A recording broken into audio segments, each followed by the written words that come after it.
और अब आज के दिन की सबसे विशेष बात, आज आश्विन शुक्ल पक्ष की सप्तमी तिथि और मंगलवार का दिन है। सप्तमी तिथि आज रात 9:47 तक रहेगी। आज नवरात्रि की सप्तमी तिथि में माता दुर्गा की सातवीं शक्ति माँ कालरात्रि की पूजा की जाएगी।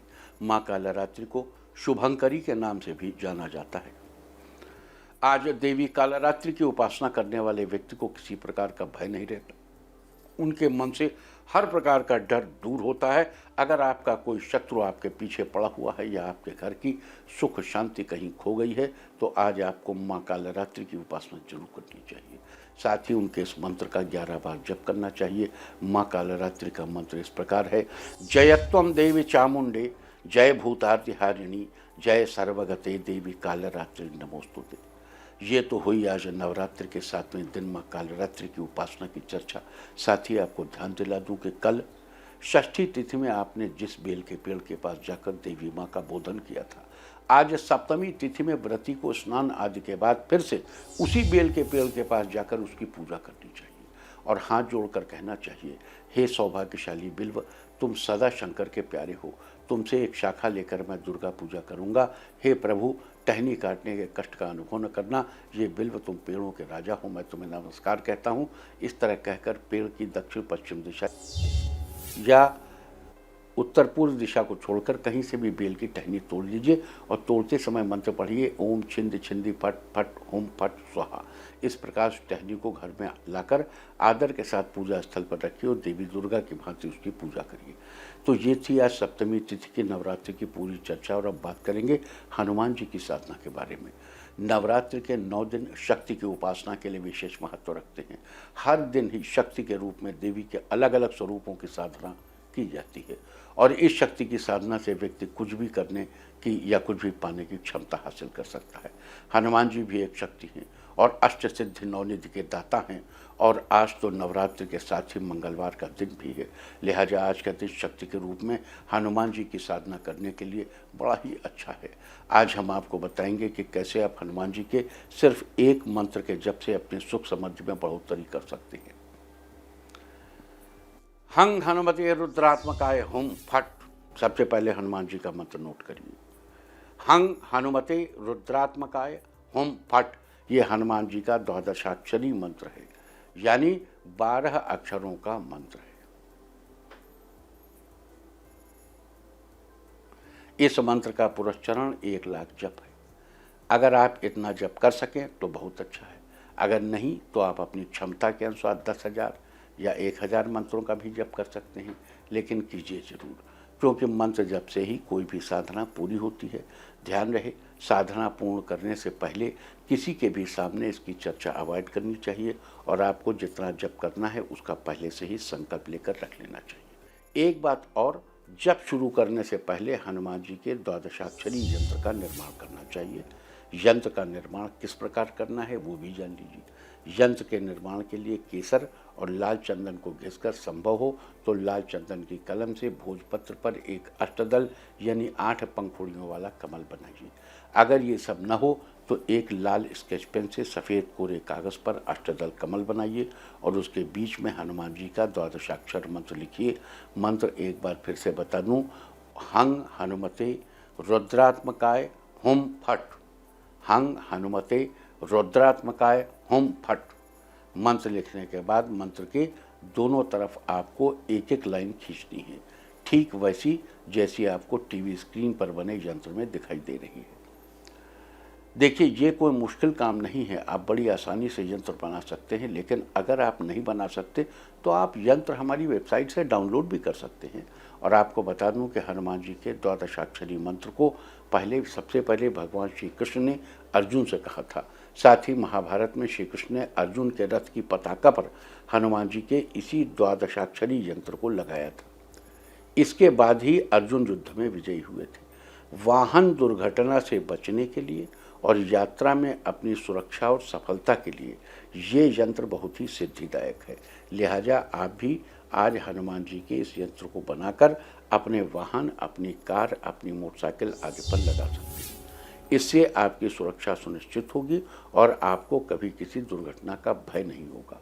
वाहन के अलावा आप इस यंत्र को अपने घर में भी स्थापित कर सकते हैं। इससे आपके घर परिवार की सुरक्षा होगी और आपके परिवार के सदस्यों को किसी प्रकार का डर नहीं होगा। लिहाजा नवरात्र के शुभ अवसर में आज मंगलवार के दिन आपको इस यंत्र का निर्माण करके और उसके ऊपर खूब जप करके लाभ उठाना चाहिए। अगर आप मान लीजिए यंत्र नहीं बना पा रहे हैं जब ने, तो कहीं कोई पंडित जी आपको दे रहे हों यंत्र बना करके, या पंडित जी उस पर जप करके दें, आप उनसे ले लीजिए। आप कहीं से प्राप्त भी कर सकते हैं इसको। ये तो हुई यंत्र स्थापना के लाभ से जुड़ी कुछ बातें। अब फिर से यंत्र निर्माण पर लौट आते हैं। यंत्र का निर्माण तो हो गया है, अब उसकी उचित विधि से स्थापना करनी है। यंत्र निर्माण के बाद उसकी प्राण प्रतिष्ठा करके उसमें लिखे मंत्र में स्वयं श्री हनुमान के स्वरूप की कल्पना करके भगवान का आह्वान करना चाहिए और पुष्पों से पूजन करना चाहिए। पुष्पों से पूजन के लिए भगवान को 8 अंजलि पुष्प चढ़ाने चाहिए और हनुमान जी का द्वादशाक्षरी मंत्र पढ़ना चाहिए। पहले 1 अंजलि पुष्प चढ़ाएं और हनुमान जी का द्वादशाक्षरी मंत्र पढ़ें, हंग हनुमते रुद्रात्मकाय हुम फट। फिर दूसरी अंजलि पुष्प चढ़ाएं, मंत्र पढ़ें, हंग हनुमते रुद्रात्मकाय हुम फट। इस प्रकार अंजलि में पुष्प लेकर 8 बार हनुमान जी को पुष्पांजलि चढ़ाएं और हर बार कहिए हंग हनुमते रुद्रात्मकाय हुम फट। इस प्रकार हनुमान जी को पुष्प चढ़ाने के बाद भगवान श्री राम का ध्यान करके उन्हें प्रणाम जरूर करें। इसके बाद यंत्र में बने उस कमल के 8 दलों में क्रमशः सुग्रीव, लक्ष्मण, अंगद, नल, नील, जाम्बवान, कुमुद और केसरी का ध्यान करके मंत्र जप के साथ गंध और पुष्प से उनका पूजन करें। सबसे पहले सुग्रीव का ध्यान करें और गंध पुष्प आदि से पूजन करें। साथ ही मंत्र पढ़ें, हंग हनुमते रुद्रात्मकाय हुम फट सुग्रीवाय नमः। इसके बाद लक्ष्मण का ध्यान करके गंध और पुष्प चढ़ाएं और मंत्र पढ़ें, हंग हनुमते रुद्रात्मकाय हुम फट लक्ष्मणाय नमः।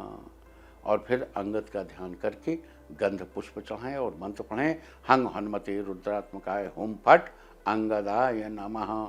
फिर नल का ध्यान करते हुए गंध पुष्प चढ़ाएं और मंत्र पढ़ें, हंग हनुमते रुद्रात्मकाय हुम फट नलाय नमः। फिर नील का ध्यान करके गंध पुष्प चढ़ाएं और मंत्र पढ़ें, हंग हनुमते रुद्रात्मकाय हुम फट नीलाय नमः। फिर जामवंत का ध्यान करते हुए, जाम्बवान का ध्यान करते हुए गंध पुष्प चढ़ाएं और मंत्र पढ़ें, हंग हनुमते रुद्रात्मकाय हुम फट जाम्बवानाय नमः।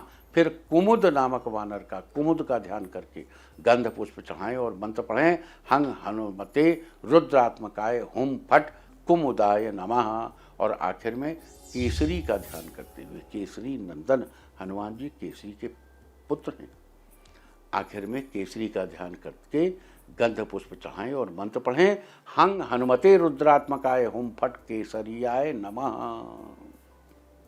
इस प्रकार से सबका ध्यान करते हुए गंध पुष्प चढ़ाने के बाद यंत्र के दक्षिण भाग में माता अंजनी का ध्यान करके पुष्पों से पूजन करना चाहिए।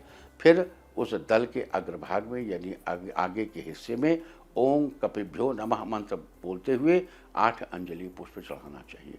ओम कपिभ्यो नमः मंत्र बोलते हुए 8 अंजलि पुष्प चढ़ाइए। इसके बाद सभी दिशाओं का ध्यान करके शांत मन से उचित स्थान पर आसन बिछाकर बैठ जाएं।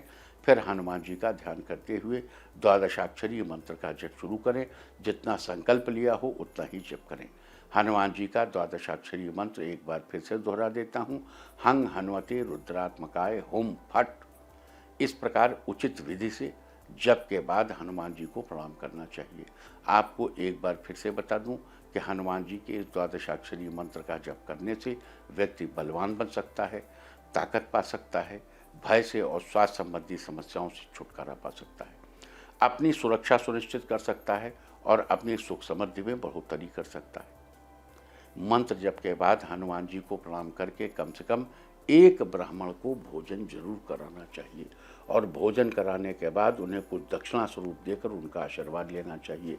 इस सब के बाद आप यंत्र को वहाँ से उठाकर अपने कार्य के लिए उपयोग में ले सकते हैं।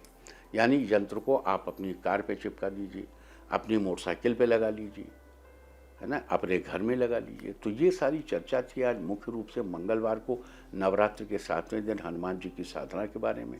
उम्मीद है कि आप इस चर्चा का फायदा जरूर उठाएंगे। और अब बात करते हैं आज पढ़ने वाले योग और नक्षत्र की। आज दोपहर पहले 11:27 तक रवियोग रहेगा। रवियोग के दौरान कोई काम करने से वो अवश्य पूरा होता है। साथ ही आज दोपहर पहले 11:27 तक मूल नक्षत्र रहेगा। उसके बाद पूर्वाषाढ़ा नक्षत्र लग जाएगा। आकाशमंडल में स्थित 27 नक्षत्रों में से मूल 19वां नक्षत्र है। मूल का अर्थ होता है केंद्रीय बिंदु या जड़। इसका प्रतीक चिन्ह भी एक साथ बंधी हुई कुछ पौधों की जड़ों को माना जाता है।